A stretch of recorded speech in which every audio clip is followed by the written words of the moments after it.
Hey, what's up everyone? What's up? Kumusta? What's up? This is DJ Brody, syempre sa inyong number 1 radio station in town. Time check lang tayo, oras natin ngayon. It's now 6:34 in the evening. And happy weekend syempre sa lahat ng ating mga listeners. Shoutout po sa lahat ng mga paborito natin, mga tropa nating mga driver dyan, especially ang ating mga Toda drivers. Lalong-lalo na sa ating mga jeepney drivers at syempre yung mga may mga overtime work dyan. And most especially yung ating mga workforce. Syempre lahat ngayon is tamang grind lang ngayong kahit Sabado, kahit weekend nagtatrabaho parang tayo, di ba? Sana all. Hey guys, syempre magsasama-sama tayo ngayon from 6 p.m. to 9 p.m. At syempre magkakaroon ako ng guest ngayon. Abangan niyo yan ha. It's a surprise. At kung sino yung guest natin na talaga namang magkakaroon at bibigyan tayo ng kanyang mga expert opinion syempre na may kinalaman dito sa sports industry, syempre lalong-lalo na dito sa Olongapo and Zambales dahil nga ang ating program is all about sports, guys. Medyo pahinga muna tayo when it comes to the local or the international sports or sa mga sports na talaga namang sikat. Pero ngayon guys, bigyan natin ng pansin syempre ang local sports dito sa Zambales and Olongapo. At syempre makikilala nyo mamaya yung aking guest talaga naman ito yung Jericho Rosales daw ito Jericho Rosales ng Mabayuhan Senior High School. Ayan surprise yan. Tignan natin mamaya kung ano yung magiging mga opinion niya at mga pwede niyang sabihin when it comes to the sports industry. At syempre guys, please do like and share ang aming Facebook account, ang 97.5 DWOK FM, para sa aming mga updates and information na pwede nyong makita dyan sa aming mga Facebook page. And also, you can like our Subic Broadcasting Corporation Facebook page. Nandyan po lahat ng aming mga postings and syempre information. At syempre, hindi nyo lang kami pwedeng marinig on radio, pwede nyo rin kaming marinig on our live streaming on online. Nandyan po sa aming 97.5 DWOK FM Facebook page yung aming link. Kaya pag kinilik nyo po yung aming Facebook page, makikita nyo po dyan yung link. Yes sir. And guys, if you do have some requests and mga pabate, you can beep me up on my text hotline. That is 0920-553-3942. Again guys, that is 0920-553-3942. And syempre, bago ako magsimula, binabati ko lang syempre lahat ng mga listeners natin all the way from Castilleos. And nagpapabati din kanina ang Municipal Civil Registrar Officer ng aming Municipality of Castilleos, si Sir Edgardo Garcia. Ayan, Sir Pio, magandang gabi po. Sana narinig mo ngayon, sir. Batiin ko daw siya na talaga namang narinig o nakikinig ng ating station na every day yan lalo dun sa office, minsan narinig ko sila Talaga naman naka-tune in sa ating station, grabe. Sobrang solid, sir. Sir Pao, ayan. Baka may gusto kang batiin or sabihin. Ito Hi, good evening, 97.5. Thank you sa invite. Of course, DJ Brody, maraming salamat. Of course, una gusto kong batiin yung aming school, Mabayuhan Senior High School, and also our principal, Sir Albert Lego. And ayun, online shoe store, Stay in School. Also, pwede kayong pumunta. Grabe. Marami talaga. Check yung page. And talagang also Insomnia. Yan. Ayan narinig nyo na yung boses si Sir Pao. Intro pa lang yan. Mamaya guys, bibigyan natin ng kung ano ba talaga yung mga expertise and introduction for him. Sir, kamusta naman? Ngayon? Wala bang pasok mga bata? Meron naman pasok, pero some schools kasi ngayon naka-alternative delivery mode kami or pwedeng online or modules since City Meet. So maraming coaches and teachers kasi na nasa labas. Kaya yung schools talaga na maraming coach nag-ADM kami ngayon. Wow, ADM? Wow, ano ba yung ADM na yan? Alternative delivery mode, pwedeng online or modules. Yan talaga naman, sir na sir ang ating bisita dito Guys, makakasama nyo sa Sir Pao hanggang mamayang 9 p.m. At syempre marami tayong matututunan sa kanya syempre na may kinalaman sa local sports. At ano na nga ba talaga yung lagay ng local sports natin? Abangan ninyo yan syempre dito sa programang 97.5 at syempre sa Urban Hour. And sir, ano naman, kamusta naman yung buong week mo ng pag-teaching ngayon? Syempre, back to school ng mga bata. After ng undas, di ba? Sobrang busy Nag-start kami ng parang mga second week ng October. Nag-start kami ng Sports Fest. Dire-diretso na yan hanggang papunta sa City Med. Kaya sobrang busy ngayon. Etong week na to, ito yung City Meet Week kaya puro sports competition mga pinupuntahan ko ngayon. Singit ko lang. Last week kasi binisita ko si Sir Pao sa kanila. Marang syempre catch up tapos binigyan ng konting usap. Talaga namang sabi niya, busy ako. Pause ka pa nun, sir, di ba? Natatanda ako. Pause pa si sir. Talaga naman, pause pa dahil nga sa nakaraang City Meet. Yan, mamaya guys bibigyan din tayo ni Sir Paulo Angosta ng kanyang mga insights at sa anumang mga nangyayari when it comes to the local sports. Syempre. Ayan, abangan natin yan guys. And Sir Pao, sa tingin mo ano naman yung magiging look forward mo dito sa usapan natin? Marami kayong matututunan yung mga listeners natin dyan ngayon. Siyempre, Sir Pao yan Siyempre naman, of course, konting update dun sa mga local sports events natin. And also, ano bang epekto ng sports, especially pagdating sa mga kabataan, yun talaga yung focus natin. Yun talaga naman, mga pro-youth tong ating musita ngayon. Mga bata daw mga bata talaga yung natin, yung ating talagang bibigyan ng pansin syempre, di ba? And sir, syempre, sa tingin mo, yung mga kabataan talaga malaking impact talaga sila when it comes to sports, no sir? Lalo na ngayon, marami ng talents. Sa school nyo ba sir, talagang nakikita mo ba yung activeness ng mga bata ngayon? Na-engage sila sa sports? Oh yes, of course. Napakadami nating athletes ngayon, mga potential athletes talaga, na kayang mag-compete hindi lang here in Olongapo but also in mapa-regional or national competition. Na kaya talaga natin mag-compete. Yan talaga naman, di ba? Maraming talent dito sa Olongapo. Sa Olongapo, no? Talaga. Yan actually, so sobrang, syempre, si Sir Pao, fan din ng sports and actually fan din ako ng sports. At talaga namang makikita natin talaga kung ano ba talaga yung mga hindi gano'ng napapansin, no sir? Yung mga, especially, yung mga nasa public schools, di ba? Talaga nandyan yung magagaling di ba sir? Even naman ngayon, private, marami pa rin. It depends na lang kung anong klaseng event yung mapapag-usapan natin.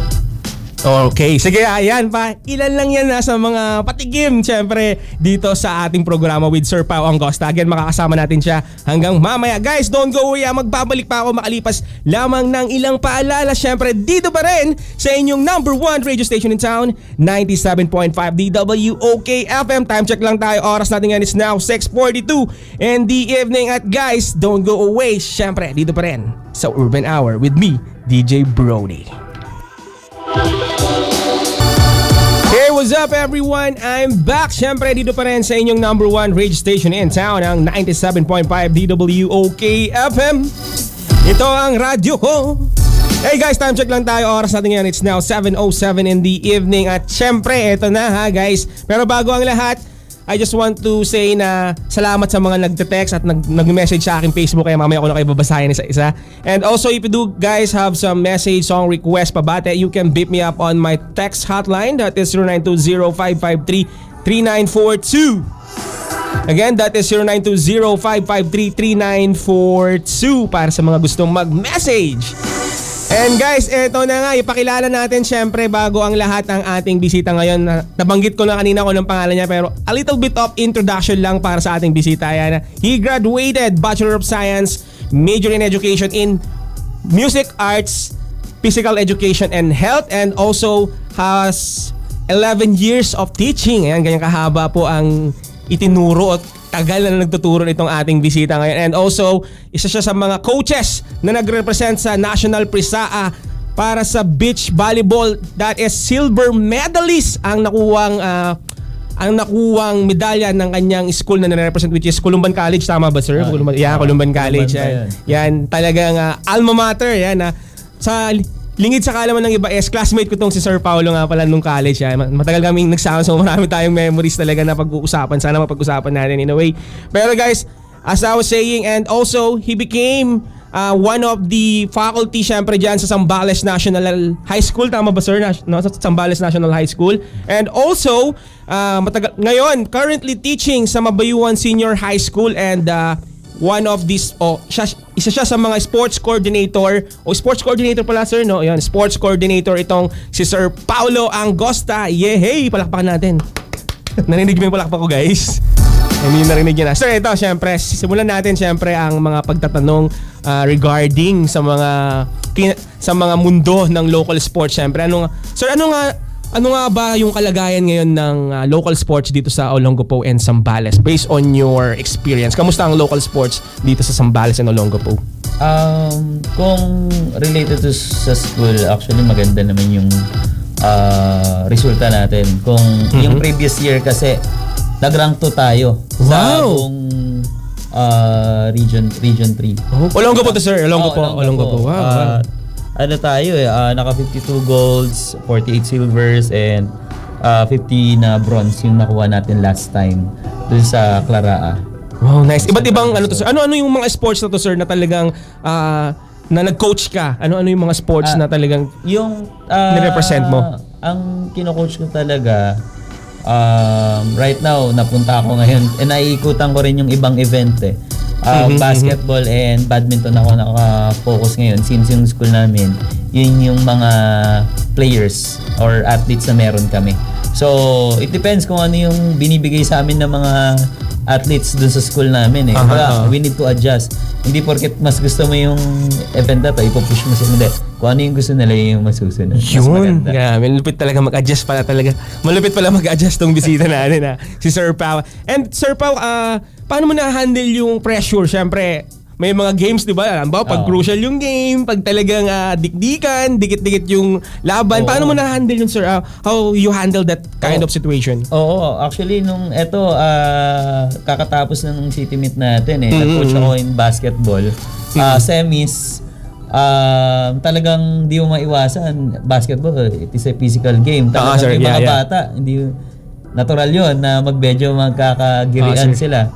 Of course, number 1 doon, as coach, kailangan kontrolin mo kung yung bata sir. At paano mo makakontrol yun, kailangan ikaw mismo control mo yung sarili mo. Kasi pag ikaw yung nauna doon, mahirap, hindi ka makapag-focus sa coaching. Kumbaga, malilihis ka instead na nag-focus ka doon sa game, na nag-focus ka na doon sa galit mo or doon sa hindi na sa game. Lalo na sir, pag mga bata talagang maano itong mga to no? Talagang mainitin minsan, di ba? Ako, sir, lagi ako nanonood ng liga. Sa amin pa lang sir, talagang nagkakaroon talaga ng konting pisikaran agad, naawat agad ng referee, di ba? Ganun yung mga kabataan ngayon. Natural. Kontrolado naman ng mga officiating officials yung mga ganun. And syempre, as coach, kailangan nasa gitna ka pa rin, hindi yung ikaw pa yung mag-start na. Sir. Professional pa rin talaga dapat, sir. Lalo na siyempre. Especially pag yung mga palarong panlunsod or school competitions, talagang kailangan ka pa rin, coach and teacher. Yun talaga. Yan si Sir Pao talaga. Grabe naman, Sir Pao. Jericho Rosales to guys, ng Mabayuan Senior High School. Well, anyway sir, kidding aside. Kidding aside sir, ano naman yung mga awards syempre itong nakaraang city meets? Ano yung nag-top 1? Meron bang pasok bang sa sa school namin, Mabayuhan, ang mga nakuha namin, yung basketball namin, nag-finish kami ng bronze. Bronze medalist ang Mabayuan Senior High School, sir. Okay. Ang badminton namin, yung single A girls. Gold medal, so magpaproceed siya ng Claraa. And then yung doubles namin, badminton boys. Doubles, silver naman. And yung naman namin, yung single A boys, silver naman yun. Wow, grabe talaga ang Mabayuan Senior. Ano to sir? Paano kayo nagsiset ng standard sa mga athletes nyo? Paano yung selection method nyo, yung selection process nyo? Paano yung mga binibigyan yung trainings? May trainings ba and conditioning sa mga athletes nyo, sir? Sa school nyo? Before talaga nung nasa private school ako, since ang sakop namin from grade 7 to grade 12, talagang okay na mag-training ka ng mga players. Pero pag senior high school lang ang hawak nyo, of course, we only have 2 years, grade 11 and 12. Kailangan magse-select ka na ng players na na marunong na talaga maglaro. Kasi since maikli lang yung playing years nila or yung years na nila na mag-i-stay sa school, medyo mahirap na mag-develop ng players. Kumbaga, more on techniques talaga sa mga bata. Para sa games. Hindi ka na magko-conditioning and yung i-condition mo yung bata for the game or i-improve mo pa yung skills. Kumbaga, masyadong pagdating sa competition, medyo mahirap yung gano'n na beginner. Oh, yeah, sir. Maganda pag magsasali kayo, experience and Step by step, sir, no? Talagang tuturuan sila step by step. And sir, tingin mo itong sa Olongapo po, talagang, ano yung sports na nakikita mo talagang may potential tayo, sir? Sa sports sa Zambales. Siyempre, nagturo ka rin sa Zambales National High School. Oo, actually, tayo mas nakakapwesto tayo sa mga individual dual sports. Okay, sir. Ayan syempre mamaya guys, ituloy natin ang usapan natin. Bibitinin ko muna kayo ng konti. Syempre dito pa rin sa Urban Hour with me, with Sir Paulo Angosta. Later on guys, don't go away. Itutuloy natin ang usapang palakasan dito pa rin sa 97.5 DWOK FM. Ito ang radyo ko. Don't go away guys. Time check lang tayo. Oras natin yan. It's now 7:15 in the evening. Hey, what's up guys? I'm back syempre dito pa rin sa inyong number 1 radio station in town, Urban Hour. At andito pa rin ang ating bisitang si Sir Pao. Ayan, ituloy natin yung usapan natin kanina, sir, no? Call this one. Sir, sa tingin mo, ano-ano yung mga sports na talagang may potential itong Olongapo and Zambales, especially when it comes to the competition, regional or national competition, sir? Oo, yun. Mas malaki yung mga chance natin pagdating sa mga individual and dual sports. So for example, mas nakakakuha tayo ng mga medals in gymnastics, in... Oh, really, sir? May gymnastic talaga? Yeah, nice. In athletics, even in badminton. Doon, kasi usually yung mga team events talagang ito yung mga events na ang hirap makakuha ng gold medal. Yun itong individual sports, sir? Especially in Plaraa. Kaya yun, which is yun naman yung ginagawa natin here in Olongapo. Si Sir Ting, which is yun din yung pinapokusan niya, yung mga individual and dual sports na kaya talaga natin kumuha ng mga gold medals. Like talagang individual sports yung talagang nagbibigay sa atin ng mga medals. Yes, so, kasi in basketball and volleyball, medyo mahirap talaga. Oh, sir, no? Pansin ko din, sir, oo. Competition level. Though, same lang din naman yung ibang events. Kaya lang iba kasi talaga yung mga team events, yung prep nila pagdating doon. Ang hirap makakuha talaga ng gold. Tayo, yung Olongapo. Sir, ito naman, syempre, di ba, nanggaling ka, matagal ka na nagturo sa private sector. And then ngayon, syempre, nagturo ka na. How many years nga pala, sir, sa private sector? 5 years. 5 years. And then ngayon sa public, sa DepEd, sir? 6 years. 6 years, so 11 years in teaching. Sir, sa tingin mo, malaki ba yung difference when it comes to sports program sa private sector and public sector ng pagdating sa sports ng both schools or both sides ng schools? Oo. Ang maganda lang ngayon kasi ang nakikita ko pagdating sa private, they can scout players. Pwede sila mag-invite or offeran yung mga players in private school since meron talaga silang pwedeng i-offer. Unlike in public school, kung sino yung mag-enroll dyan na player, yun na yun Kumbaga, hindi ka na makakapili kung... Hindi mo na ma-stretch, hindi mo na ma-exhaust yung... Basta mag-aaral sa bata. Hindi ka tulad in private school. Talagang nakakapag-scout sila. And sa facilities and equipment, salos parehas meron naman din talaga. Siguro mas paano ba? In private, yun talaga yung nakakapag-scout sila ng mga players. Oh, nice. Talaga. Sir, ito, medyo personal yung question. Personal yung question natin. So, sir, titingin mo, how the world of sports, syempre tuturo ka ng sports, that's your area of expertise. So, sir, paano ka binago ng sports, sir? Bilang as a coach, as a friend, as a professional, ano yung mga parang life lessons or nakuha mo sa sports, di ba? Sports itself, yeah. Oo, number 1, since physical education teacher ako, since nahilig ako sa sports, naging foundation ko na maging fit ako. Since nung bata, active ako in sports or even yung mga traditional games natin like patintero, which nakakalimutan na minsan. Oo, sir, no? May ganun pa ba, sir, na patintero sa intrams? Parang laro ng lahi, no, sir? Oo. yun, yung last ng sports fest namin, may part kami doon ng laro ng lahi, patintero, dodgeball or batuhang bata. Nostalgic naman yung mga games na yun, sir. Chinese garter. Sir, Chinese garter meron din. Sinasama namin yung Chinese garter. Kasi nakakatuwa rin. Kaya yun lang. Kumbaga, anong nangyayari during sports fest, doon lang nila na lalaro ulit yung mga ganong klaseng laro. Kasi yung mga bata ngayon talagang totally on gadgets, social media. Unlike before, alam mo naman tayo.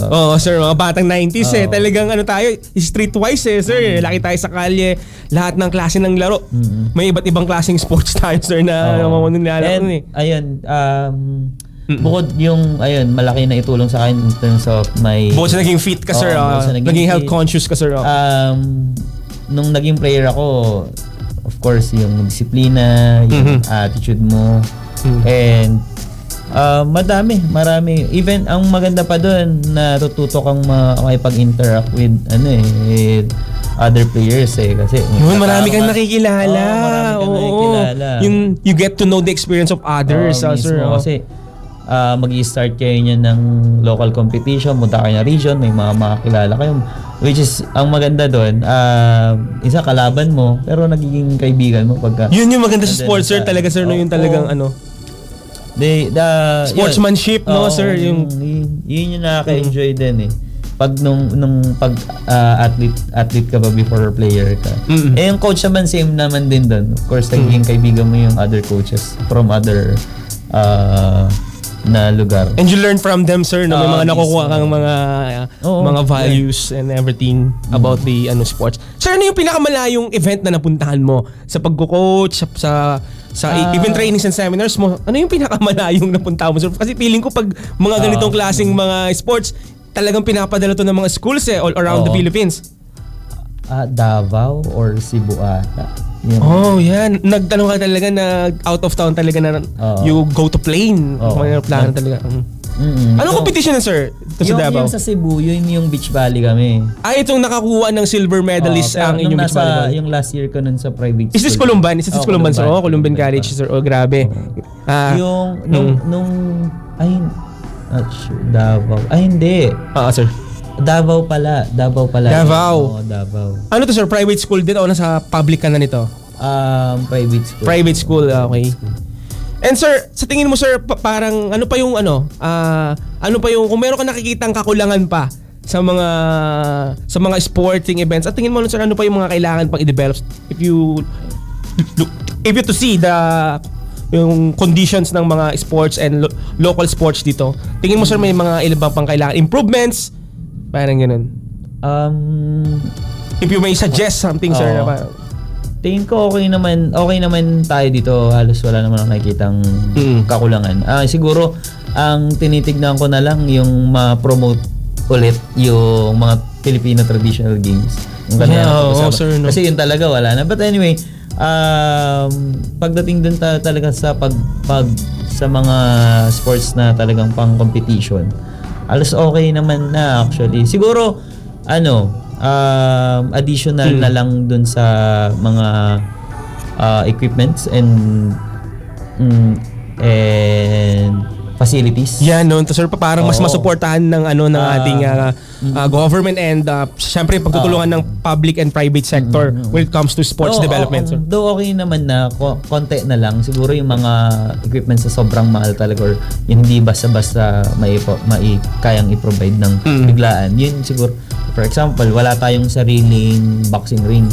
I think alam ko nag-rent tayo pagka competition. Last year nag-rent kami dito sa isang gym dito sa Olonga. Sir, sa boxing, sir, meron na ba tayong dyan, sir? Meron tayong achievements when it comes to boxing? Siyempre, Manny Pacquiao, sir, sa atin yun eh. Di ba, kumbaga parang dapat isa tayo sa pinakamagagaling top tayo sa sports na boxing. Last year, may player kami sa Mabayuan, si John Rich Melendres. Shoutout kay shoutout sa ating boxer. Nung nagklara siya, naka-bronze siya. Pero hindi lang siya nakakuha ng medal kasi alam ko, meron ata tayo isang gold and then parang 2 silvers in boxing. Maano yung unboxing natin. Tapos sa year, bago pa yun, nag-overall tayo sa boxing. Parang Really, sir? 3 ata yung naka-gold. Is this sa atin. national competition, sir, or regional? Taga saan? Lara, okay. Sila ang lumaban ng palaro. Palarong pambansa sila. Representing Abayuan Senior High School, Hindi, no. Buong Olonga po na yun. Oh, nice. Anong pangalan, sir, nung ano to? Yung ibang players nung last year, nakalimutan ko. Pabigyan natin ng shout out dyan sa, syempre, boxing yan eh. Ako din, sir, for example. Maganda si Coach Perez.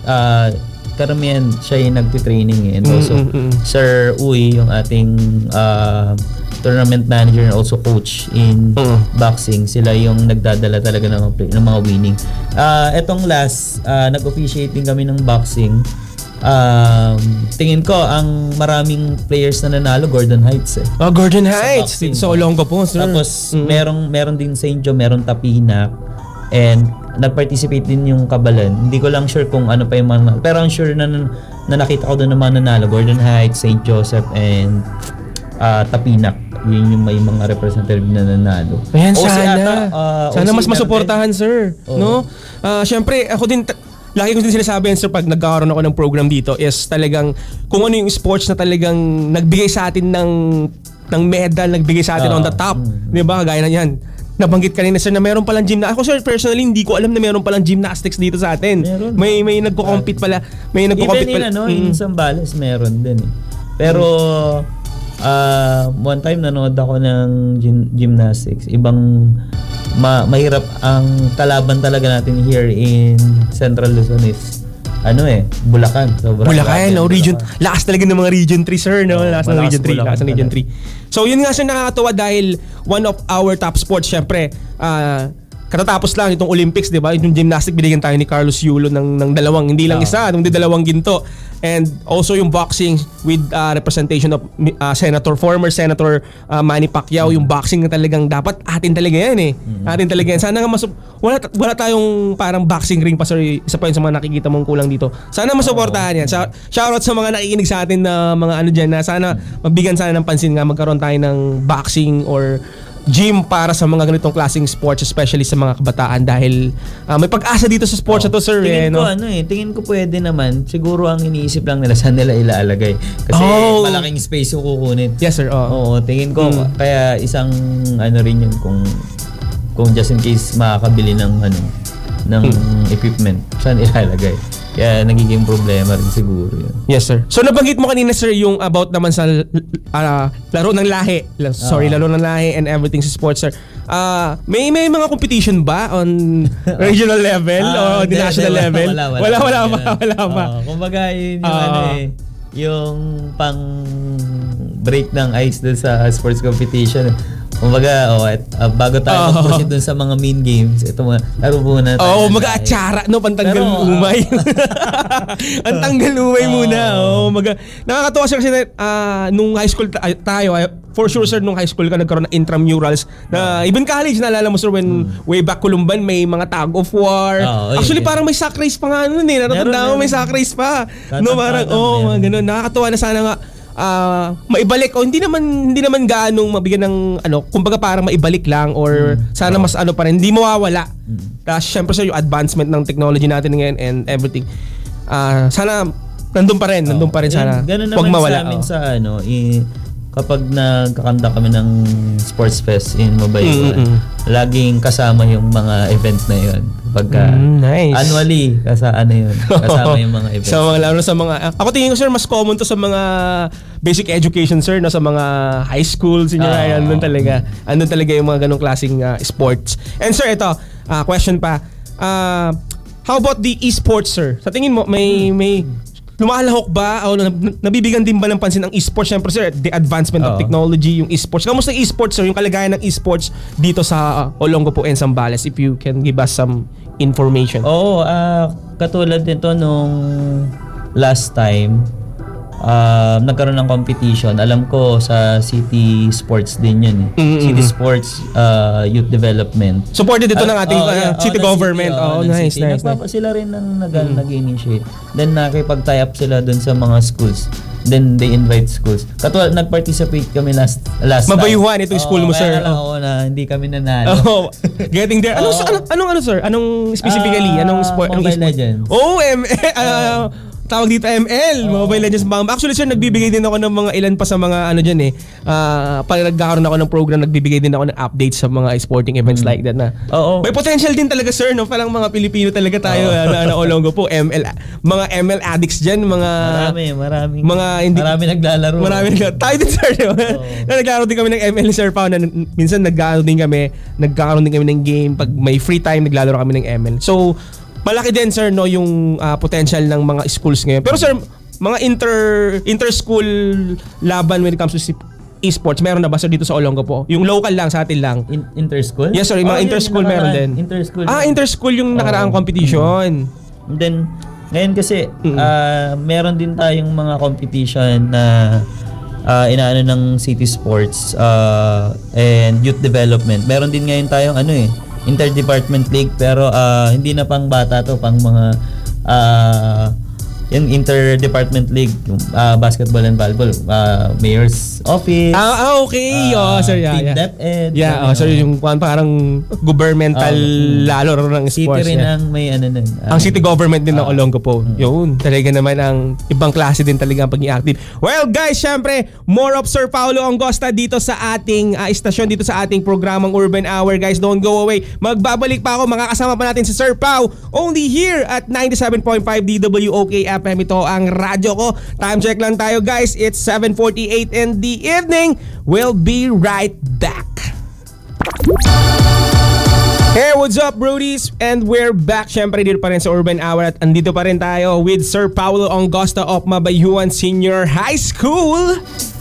And guys, bago ang lahat, you can beat me up on my text hotline sa mga magbibigay ng mga messages yan. Syempre, babasahin natin later on 0920-553-3942.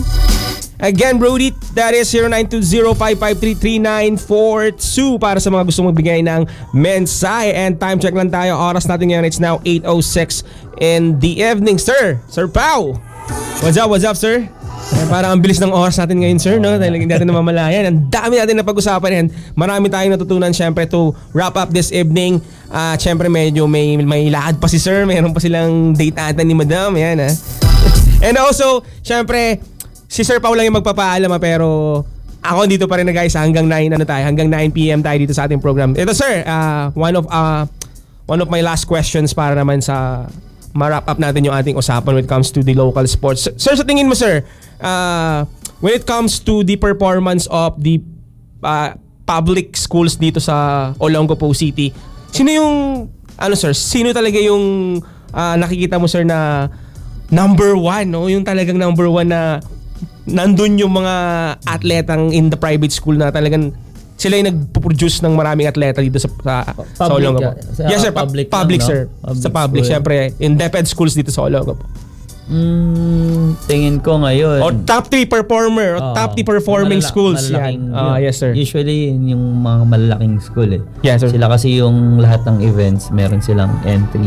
Like sa amin kasi maliit na school lang kami, kung ano lang yung mga athletes na meron kami, yun lang yung ipapasok niyo sir. So pero yung top 3 tingin ko ngayon, sir, top 3 schools, top performing schools. Automatic niyan yung OCNHS. Okay, dito sa yung Jackson. Yan sir, sabi nilang Jackson. Yes sir. And Gordon Heights. Kasi may SPS na rin sila dun, sports program. Wow. Special program for sports. And ano pa bang isa?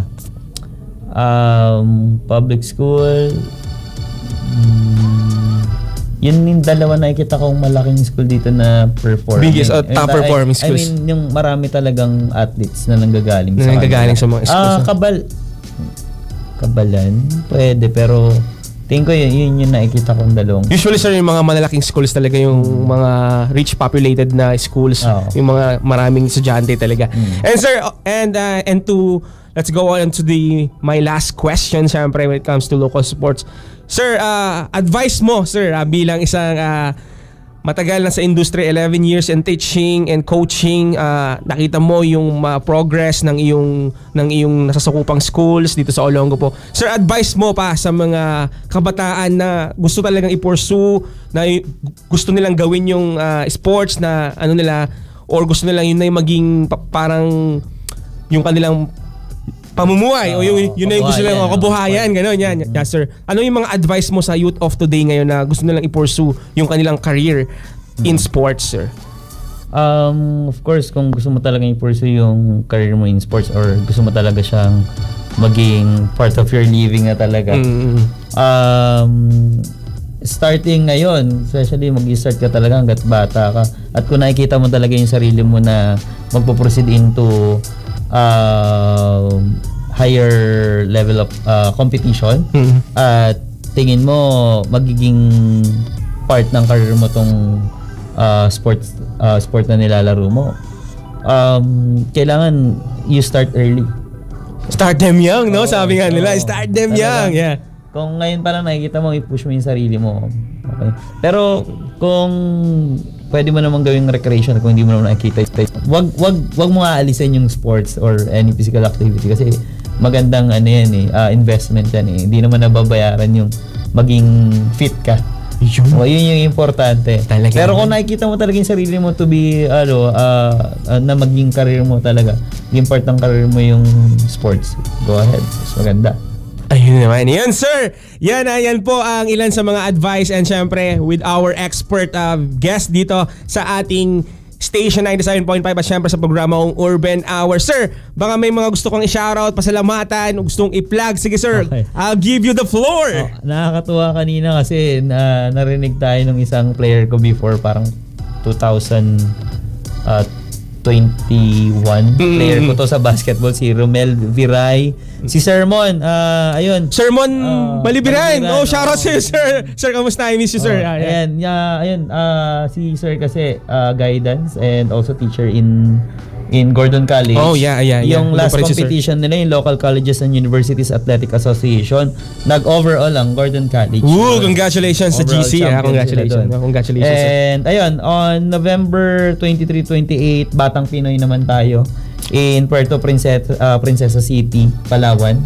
Yeah. Ayan, swerte ng mga makakapunta at saka ma-expose yung mga bata. Nice. Of course, supported by our City Sports and Youth Development. Okay, our city government. If I'm not mistaken, si Sir David Bayarong ang head ng City Sports and Youth Development. And sumumbatiin, sir. Yan. Ayan.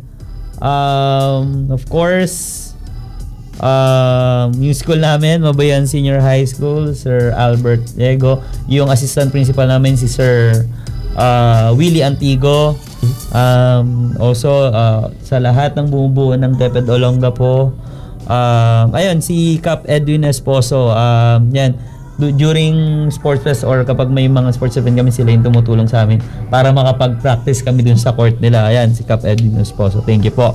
And Insomnia, ayan, yung mga tropa sa yes, sir, Kuya Joms Calderon. Yan, shoutout sa inyo, guys. Kuya Joms, MC, si Bones, ayan, si Man J, si JB. And yung mga taga-Kali, yung mga taga-Kalaklan, ayan, shoutout Kali Roots.